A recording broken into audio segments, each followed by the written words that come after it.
নিরাপত্তা ব্যবস্থা নিয়ে অনেক শঙ্কার মধ্যে আছি। এজন্য আমরা নিজেরাই আমাদের কমিউনিটি পুলিশ হিসাবে আমরা আমাদের কারখানার নিরাপত্তার ব্যবস্থায় চেষ্টা করতেছি এবং আমরা প্রশাসন বাহিনীর সাহায্য কামনা করতেছি।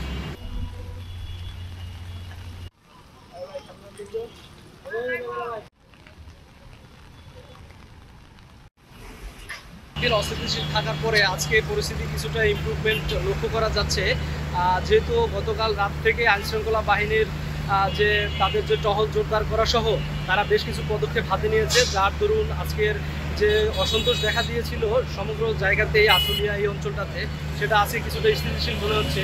একই সাথে হচ্ছে যে আসলে আমরা আমাদের পক্ষ থেকেও যতটুকু সচেতন থাকা দরকার আমরা সেভাবেই সচেতন আছি।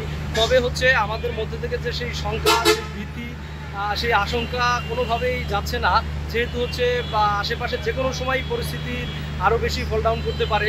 এনজিওর কিস্তি প্রথমবার বিকাশ পেমেন্ট করলেই 20 টাকা ইনস্ট্যান্ট ক্যাশব্যাক। আনরেস্ট তৈরি হলে সেটা আমাদের জন্য আরও বেশি একটা নেগেটিভ ইম্প্যাক্ট বয়ে আনবে। আমাদের এখানে প্রায় 5000-এর মতো শ্রমিক কাজ করছে, সবার চোখে মুখে একই রকমের একটা ভীতির ছাপ যে কোনোভাবেই যেন আর আনরেস্ট না হয়। তারা কেউই চাচ্ছে না যে একটা দিনের জন্য, একটা মিনিটের জন্য কোনো রকমের কোনো একটা শ্রমিক অসন্তোষ দেখা দিক।